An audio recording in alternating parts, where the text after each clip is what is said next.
gagawin ko lahat sa DILG ang pwede kong gawin para gumanda ang Pilipinas. I'm very proud that the Philippines is safer now. It's never happened. The peak of criminality was 2014. 2014 on index crimes. Ilang percent na nga, Sir Camo, ang dinecline ng criminality? Since 2014? Yes. By 80%. 80%. 80%. So can we say definitely that we are safe on the streets of the country? Lahat We are safer than we've ever been.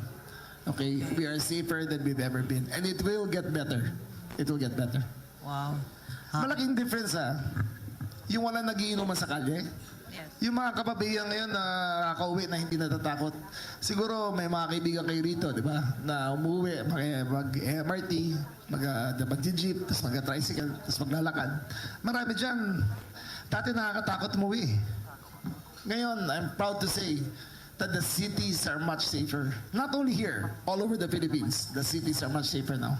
Sexy na sabi nyo na bumaba yung crime rate ngayon. Pero kapansin-pansin naman, nababalita naman, broad daylight nangyayari yung mga krimen. Tsaka ito pong nakaraan, may nakita ko sa online na yung mga bata, grupo ng kabataan, inakyat yung isang pampasaherong jeep, nilimas yung mga gamit ng mga pasahero.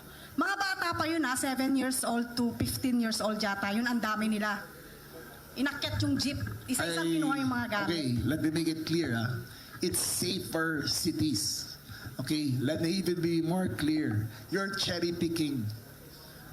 You're cherry picking. You're picking a few incidents that happens and you make it appear that it's happening all over the country. That's not true.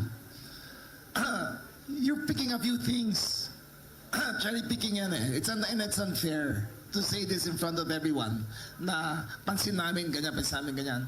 Tingnan niyo yung maganda nangyayari, di ba? I do not deny that it happened, but I take exception to how you ask the question. Okay. You are cherry picking the situation. Pero yung mga ibang krimen, sir, paano po natin masusolusyonan kaya yung mga ganitong sitwasyon? Okay. Do you hear yourself? Kasi nakikita mo naman, we are doing everything we can. We are doing a safer cities initiative, di ba? Now you're asking me, how do I solve the other crimes? Pero papunta naman tayo dun di ba? But it's unfair of you to ask me a leading question which has no answer. Yeah, there's no answer to your question. We're doing our best. The police are performing exceptionally. Diba? Ask a question that has an answer. There's no answer to your question. Your journalism professor would have been angry at you kung the way you asked your question. That was wrong.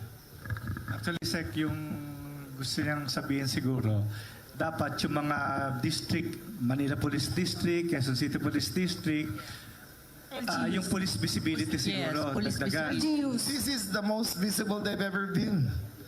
Peak crime rate is between 10 p.m. and 4 a.m. This is the most visible they've ever been. Umikot kayo sa Manila ngayon. Umikot kayo sa Metro Manila ngayon. Sabi nila, hindi kaya patahimikan ng tondo. Pumunta ka doon alas 10, maghanap kayo nagiinuman doon. Tumahimik na yan. Okay? We do it one step at a time. One step at a time. Everyone is accountable. The police are accountable. We're doing our best. Please, if you're going to do anything, also look at what the police are doing right. Not only what is wrong with society. Look at them. They're working very hard. The people trust them. They trust them. For the first time. For the first time in this country's history, the people trust the police. And that's because of hard work and institutional reform. Hindi libre yan, Kala nyo madali yun? Hindi madali yan. Nartates is the best chief PNP we've had and he's doing an exceptional job. Mataas ang moral na lahat ng mga pulis natin. They feel dignity sa trabaho nila. Diba? So, I take exception to it because there is no answer to your question. Diba? It's a leading question. So, when you ask questions, you ask something which is more worthy. Diba?